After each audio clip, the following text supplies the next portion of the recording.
Bienvenue pour le cours d'arabe numéro 3. Donc aujourd'hui on va faire une petite leçon d'arabe maghrébin.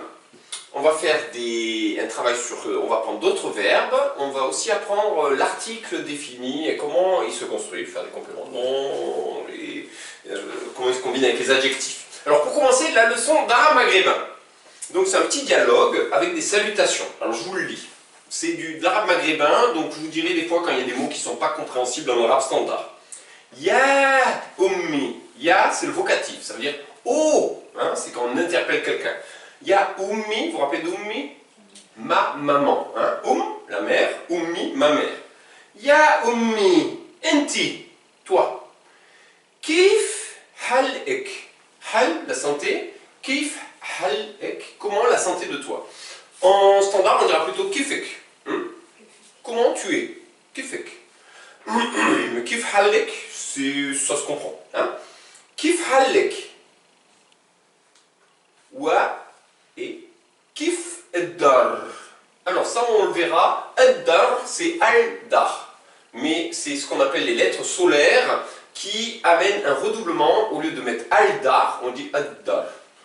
Bon, peut-être je fais la parenthèse parce qu'on va le rencontrer. En fait, quand la lettre se prononce avec le bout de la langue derrière les dents, par exemple, ne, de, se, che, te, toutes ces lettres qui se disent derrière les dents, hein, elles vont s'assimiler et on va dire rajul. On va dire as-sayara. On va dire, à chaque fois c'est at-tubib, ad-dar. La maison, d'accord? Donc c'est ad-dar, on double. Il ne faut pas dire ad-dar, c'est ad-dar. Il faut bien qu'on entende deux fois le D, ad-dar. Ar-rajul. Normalement c'est lié, hein, je le sépare pour que vous l'entendez bien. Ar-rajul. Al-kitab, mais ad-dar. D'accord? Donc tout ce qui se dit derrière les dents, alors vous voyez les lettres? S. Alors il y a ce qu'on appelle fricatif, ça frotte. Che, se, fe, hein, tout ce qui est ze, je, non, je c'est un mauvais exemple, c'est un petit peu plus en arrière, mais tout ce qui est au bord des dents, fe, ça va se doubler. La même chose avec les explosives, te, ne, de. Et il y a plusieurs sortes en arabe de de. Il y a le de normal et le do en fatigue. Il y a le te et le to en fatigue. Il y a le the et le do. Donc il y a à chaque fois des lettres en fatigue, mais c'est pas grave. À chaque fois, on appelle ça les lettres solaires, parce que se comme soleil, hein, shams en arabe, esh-shams. On ne dit pas al-shams, on dit esh-shams. D'accord? J'ai fini la parenthèse, mais je pense que c'est utile de le faire. Donc, ya ummi enti kif halek. Vous vous rappelez, halek, la santé de toi. Hal-i, ma santé, halek, la santé de toi. Kif, comment? Hein? Kif.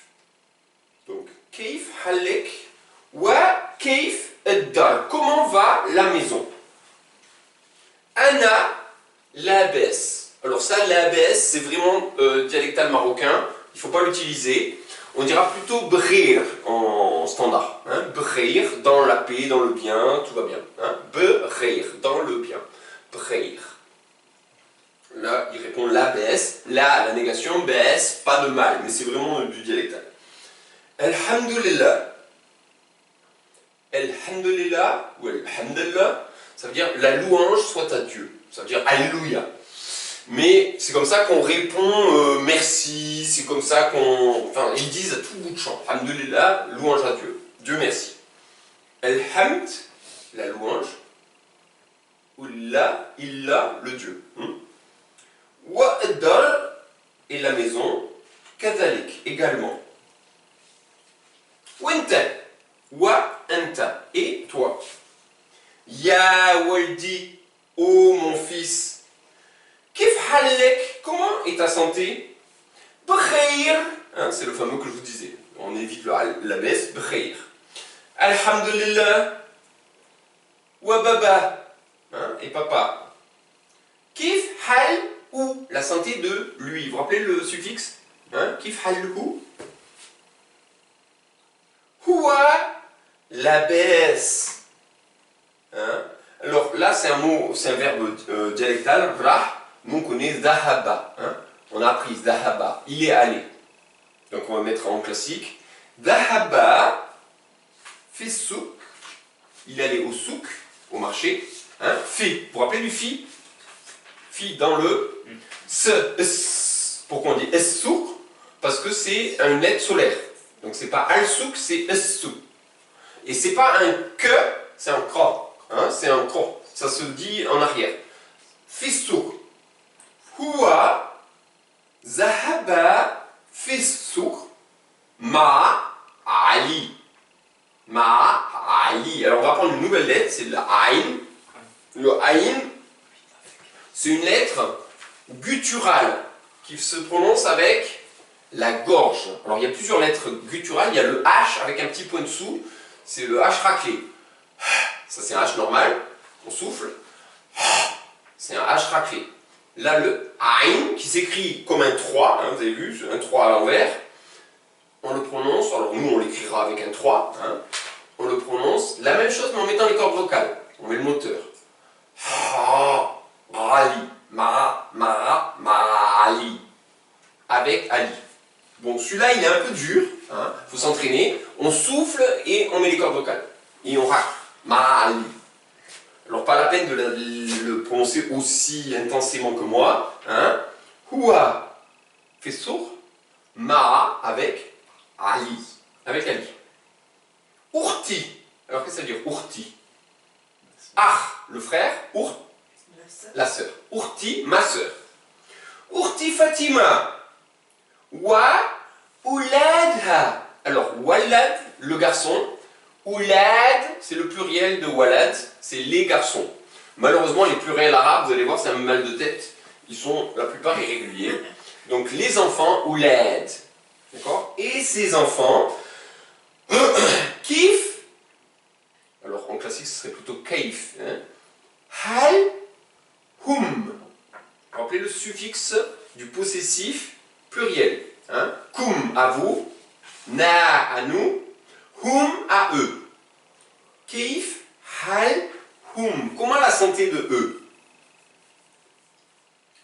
Oulad ha, les enfants de elle, la baisse, bkhayr, un petit rien plutôt. Évitez la baisse. Lakin, mais. Hein, c'est un mot à connaître ça. Lakin, hiya marida. Marida, hein, marid malade, ça se ressemble, hein, le R devient L. Marid, elle est malade. Shwaya, hein, hiya marida shwaya. Shwaya, shwaya, hein, un petit peu. En classique, qalilan, mais tout le monde comprend shwaya. Shwaya, c'est vraiment passé dans l'arabe standard. Ragita fil fresh, elle est allongée dans le lit. Allah yifresh, que Dieu la guérisse. On ne va pas rentrer trop dans le détail. Peut-être ce qu'on va retenir, hein, c'est les mots qui décrivent la famille, vous vous rappelez, El la maman, El Urt, la sœur, El Ach, le frère, El Ouled, les enfants, El Dar, la maison, Baba, papa, hein, Ab, vous vous rappelez de Ab, Abi, mon papa, hein, Baba aussi.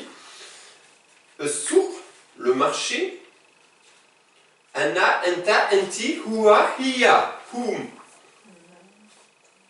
Le suffixe, hein. Hum à eux, i à moi, ek à toi.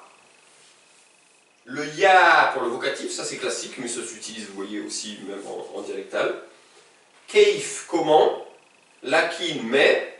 Kazalik, aussi. Ma, avec. Be, avec, ou. Oui, en français, hein, be, avec aussi. Avec ou en. C'est le moyen, la manière. Choya, un petit peu. Vous voyez qu'avec ce qu'on a appris les 2 dernières fois, bah finalement, on comprend tout de suite une conversation basique. Hein, c'est encourageant. Voilà. Je ne vais pas m'appesantir là-dessus. Hein, mais ça vous donne déjà 2-3 petits éléments. Alors maintenant, on va continuer sur nos racines à 3 lettres et on va apprendre quelque chose de nouveau, c'est l'impératif. Alors l'impératif, c'est quand on dit à quelqu'un de faire quelque chose. Alors comment on va faire pour faire l'impératif? On va mettre un i devant plus la racine qu'on avait pour le présent. Par exemple, j'écris aktub. Vous vous rappelez? J'habite adrus. Je suis assis ou je m'assois ajlis. Si je veux dire à quelqu'un assieds-toi, je dis ijlis. Ijlis, assieds-toi. Je veux dire, donc je rajoute ce i devant. Ka, ça veut dire rester par exemple. Reste et ka. Donc je rajoute ce i devant. À la différence, alors il y a une exception, c'est que si c'est ou la voyelle, par exemple yaktub, c'est pas iktub, c'est uktub. Donc c'est i dans tous les cas, sauf quand la voyelle du verbe conjugué à l'inaccompli, c'est-à-dire au présent, et ou, à ce moment-là, le ou est reporté aussi sur la première consonne qui est une hamza, c'est-à-dire une voyelle, c'est juste un coup de glotte. On interrompt sa parole et on parle. Uktub, écrit. D'accord? Udrus, apprends, étudie. Alors on va prendre 2-3 verbes et à chaque fois on va voir l'accompli pour la troisième personne du singulier. Il a, par exemple là aujourd'hui on vient d'utiliser dhahaba, il est allé. Mais vous vous rappelez que c'est yadhab et va idhab. Je rappelle juste le shem. Le shem, c'est qu'on a nos 3 consonnes, 1, 2, 3. Et que donc, pour l'accompli troisième personne, on rajoute a. Dhahaba, il est allé. Ok? Kataba, il a écrit. Maintenant, pour le shem de l'inaccompli, c'est-à-dire du présent et du futur, on ne met rien derrière la première et on met une voyelle, soit un a, soit un i, soit un ou, il n'y a que 3 voyelles en arabe, derrière. Donc, par exemple, c'est ou quand on fait aktub,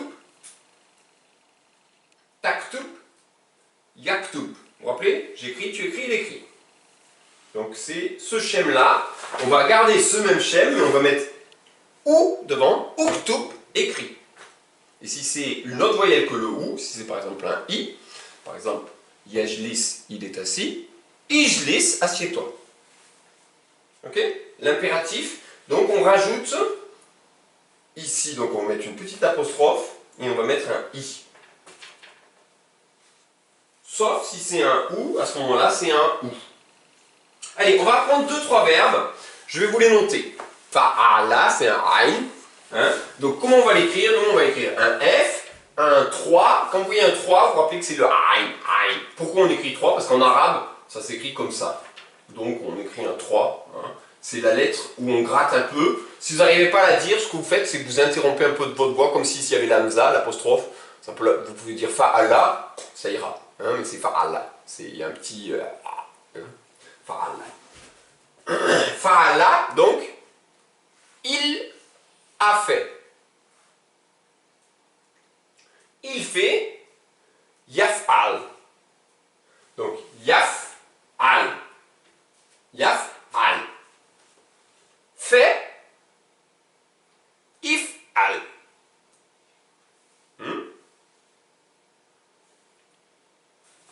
Je vais vous en faire un autre que vous connaissez peut-être. Toujours avec un aïn au milieu. Bon, c'est une lettre un peu biscornue, mais on va la travailler aujourd'hui. Entendre. Dieu entend. Ismaël. Vous connaissez Ismaël? Donc, c'est quoi la racine?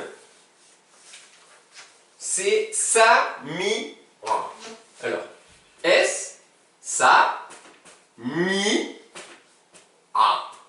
Alors, je vous ai dit que la voyelle centrale, c'était pas toujours un a au passé.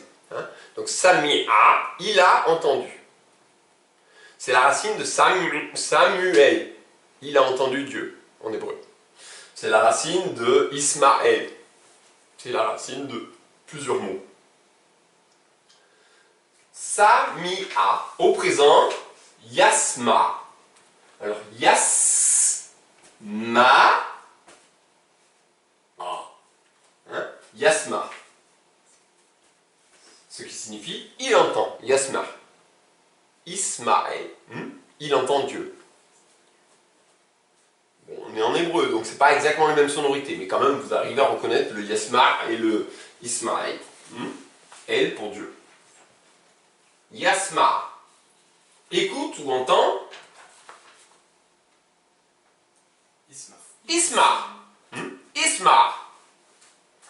Yasma, il entend. Isma, et entend. On a parlé de shukran pour dire merci. Donc, remercier, la racine c'est sh, que, r. D'accord? Donc, le verbe il a remercié, shakara, il remercie, yashkur. Dis merci à la dame. Ushkur. Ok? Ushkur. Ushkur shukran. Dis merci. Ushkur.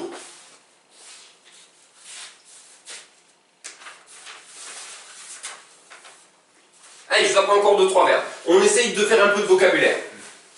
Donc, kataba, vous vous rappelez? Il a écrit. Yaktub, il écrit. Uktub, écrit.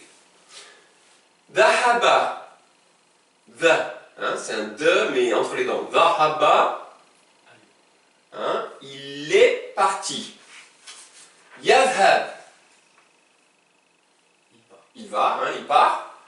Et part. Ifhab. Alors en maghrébin, ça sera plutôt emchi. Parce qu'ils utilisent le verbe macha pour dire aller. Étudier. Vous vous rappelez? Darasa. Attention, bien rouler les R. Il étudie. Yadrus. Fahima. F-H-M. Fahima. Fahima. Fahm, c'est la compréhension. Donc, Fahima, il a compris. Yafham, il comprend. D'accord? Alors, je vais vous apprendre un truc utile. C'est que si vous dites l'âme, au lieu de dire la, si je dis la afham, ça veut dire je ne comprends pas. La afham. Eh bien, il y a un truc qui est pratique en arabe, c'est que pour dire le passé, on n'a pas besoin de savoir le passé. On peut dire l'âme plus le verbe comprendre conjugué à l'inaccompli, et ça veut dire un passé. Je n'ai pas compris. Donc, je n'ai pas compris, lam afham. Lam afham. Elle n'a pas compris. Lam hiya tafham. Rappelez-vous que la troisième personne féminin, c'est avec T, comme pour le tutoiement. Lam tafham. Lam afham, lam tafham, lam yafham. Il n'a pas compris, nous n'avons pas compris. Lam nafham. Ok? Comprends! Ifham. Attention le H, soufflez-le bien. Ifham. Alors c'est un verbe important. Je n'ai pas compris la mafham. Je ne comprends pas la afham.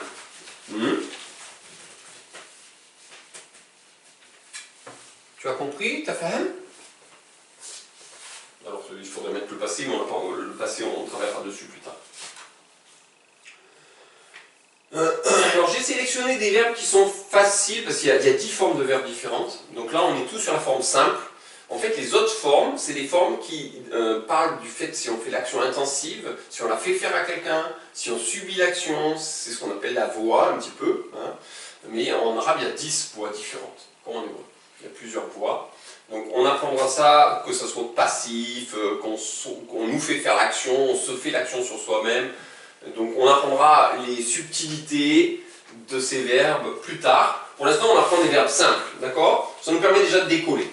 Alors, vous vous rappelez de akala? Manger.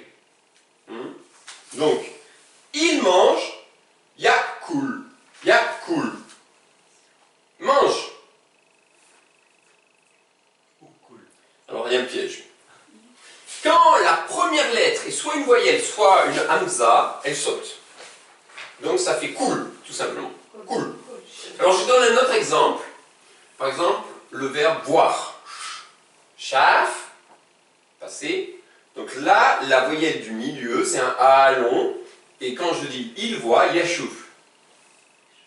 Mais si je demande un impératif, je ne dis pas il chouf, je dis chouf. Voilà. Donc quand il y a des voyelles au milieu, en fait, l'impératif, souvent, la hamza initiale avec le i dessous saute. Shariba, il a bu. Yashrab,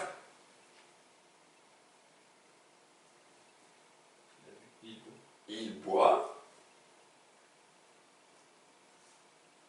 Ishrab, bois, impératif. Ok, allez, on apprend encore quelques verbes. Vous n'êtes pas saturé? Allez, je vous en prends un qui est rigolo. Qara'a. Alors, c'est un Q la première lettre, un R la deuxième, et une hamza la troisième. La hamza, vous vous rappelez, c'est une interruption vocalique. Donc, qara'a, ça veut dire il a lu. Est-ce que vous connaissez un mot qui ressemble un petit peu? Le Qur'an. Le Qur'an, c'est la lecture, hein, c'est la lecture. Donc, Qur'an, c'est cette racine, qara'a. Donc, c'est un moyen mnémotechnique. Yakra.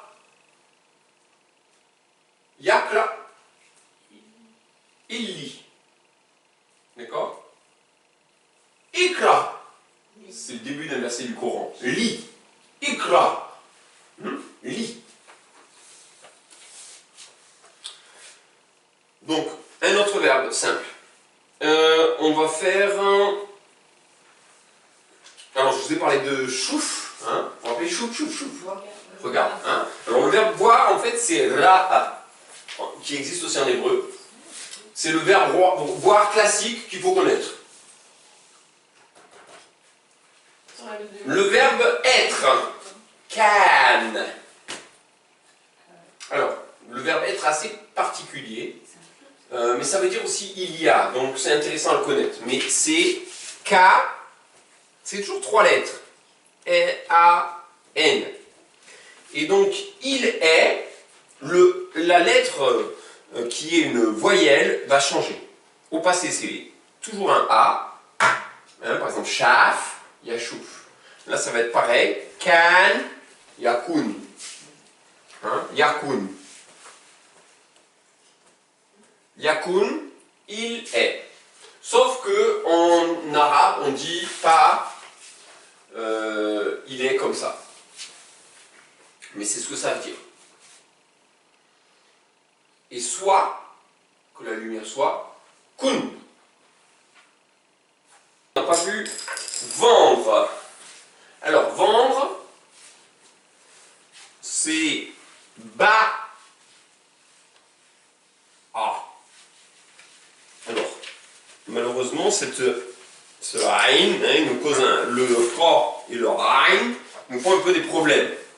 Alors, regardez comment c'est vendre, c'est, pensez à buy en anglais, là c'est ba. Donc, ba, il a vendu, hein, c'est le contraire de buy. Yabir, il vend. Et comme je vous ai dit que quand il y avait une voyelle au milieu, ça sautait à l'impératif, vend, bir. On va maintenant apprendre un petit peu des subtilités sur l'article défini. Donc l'article défini, vous vous rappelez, c'est al. Alors, pourquoi c'est vachement important l'article défini? Parce que, suivant où il se trouve, là, ça voudra dire des choses très différentes. La maison. Al-Bayt. Alors, on va apprendre Kabir. Kabir, grand. El-Bayt Kabir. Qu'est-ce que ça veut dire? Non, ça veut dire la maison est grande. C'est ce qu'on appelle une phrase nominale. Kabir, ici en position d'attribut, il n'y a pas de verbe être. El-Bayt Kabir. La maison est grande. On ne dit pas Yakoun, on dit Al-Bayt Kabir. La maison est grande. C'est ce qu'on appelle des phrases nominales et elles sont extrêmement fréquentes en arabe. El-Bayt Kabir. La maison grande. La maison est grande. La grande maison, je vais remettre l'article sur l'adjectif. El-Bayt el-Kabir. La grande maison. El-Bayt el-Kabir. Si maintenant je veux dire ma maison, c'est bien défini, mais je ne dis pas al-bayti, je dis bayti, parce que le i contient la définition. C'est-à-dire que quand c'est bayti, c'est pas une maison indéfinie, c'est une maison définie, c'est ma maison, donc bayti. On ne dit pas al-bayti, bayti. Si je veux dire ma grande maison,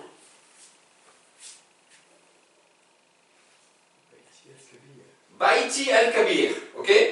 Parce que si je dis Bayti Kabir, ça veut dire ma maison est grande. Donc Bayti Kabir, ma maison est grande.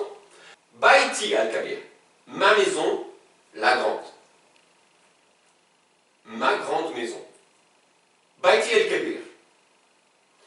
Maintenant, si je veux dire ma grande fille, Ibnati Al-Kabira. Ibnati Al-Kabira. Ibnatil Kabira, ma grande fille, ou Bintil Kabira. Mon grand garçon, vous avez remarqué le A qui est à la fin de l'adjectif pour la marque du féminin. Mon grand-fils, Waladi Al-Kabir. Mon fils est grand, Waladi Kabir. Est-ce que je peux encore monter un cran en complexité ou est-ce que vous êtes déjà saturé, vous voulez encore un peu des exemples? Allez, je vais monter un petit cran de plus. Quand je mets l'article sur le deuxième mot et pas sur le premier, ça va être un complément de nom. Kitab el-Bint, c'est le livre de la fille. Si on met Kitab el-Bint, pourquoi on ne met pas Al-Kitab el-Bint? Parce qu'il est défini, c'est pas n'importe quel livre, c'est le livre de la fille, donc c'est un livre qui est défini. Le L tombe, il reste Kitab el-Bint. Ma maison, Bayti, la maison de la fille, Bayt el-Bint. La maison de la femme, Bint el-Imra. La maison de mon épouse, Bayt Zawjati. Pourquoi j'ai pas de al sur le deuxième mot? Parce qu'il y a le i. Sur Zawjati, ma femme. La maison de ma femme, Bayt Zawjat i. Il n'y a pas de al, nulle part. Et pourtant c'est la maison de la femme de moi. Mais le i définit Zawja, c'est l'épouse de moi, donc c'est une femme définie. Et le fait que Zawjati soit annexé à Bayt, la maison est aussi définie. Donc c'est la maison de la femme de moi, Bayt Zawjati. Le livre de ma fille, à vous. Pas de al nulle part. Kitab Binti. Donc je récapitule. Soit on a un groupe nominal avec un adjectif épithète si on a une définition des deux mots. Al-Kitab al-Muhaddas, le livre saint, la Bible. Al-Kitab al-Muhaddas. Al-Kitab al-Kabir, le grand livre. Kitab al-Bint, le livre de la fille. Kitab Jamila, le livre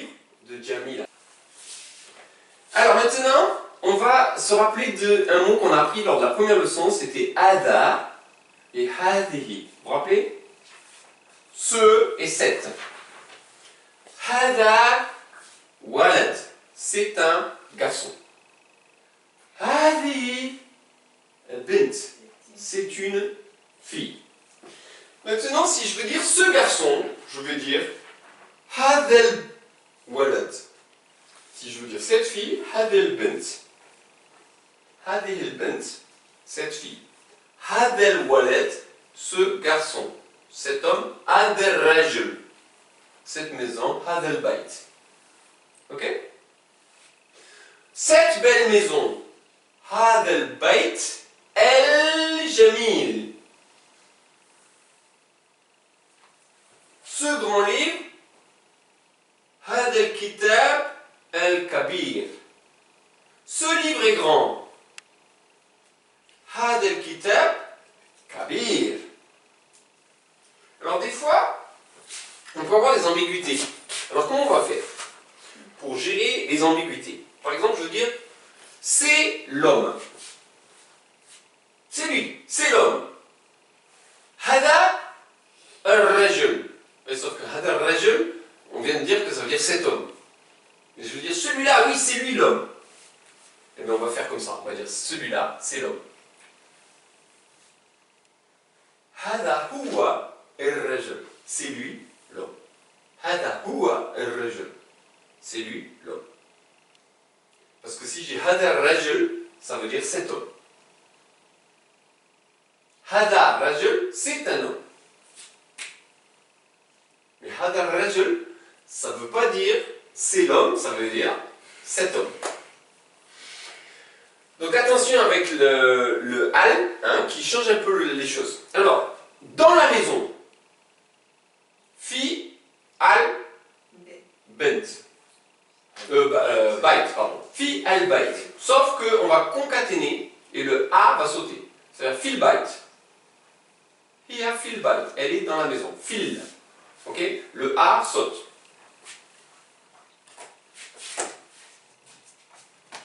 Hiya al mumarida. Elle est l'infirmière.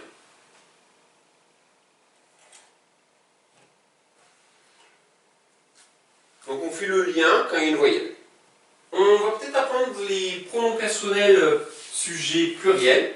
Hein. Alors je vous avais parlé de ana, anta, garçon, anti, fille, huwa, masculin, hiya, féminin, nahnu, nous. Utilisé au Maghreb, achna. Et je vous ai dit qu'en hébreu, anachnu, donc il fait un peu la synthèse. Bon, mais ouais, il y a achna, mais en classique c'est nahnu. Nahnu, nahnu, nadrusu al-arabiyya jami'a. Nous apprenons l'arabe ensemble. Nahnu, antum, vous, et hum, eux. Donc, pour les phrases nominales, on va en avoir besoin. Donc, nahnu, c'est un H raclé. Hein? Nahnu. Quand j'écris un U, c'est toujours OU. Hein? Le son U n'existe pas en arabe. Nahnu.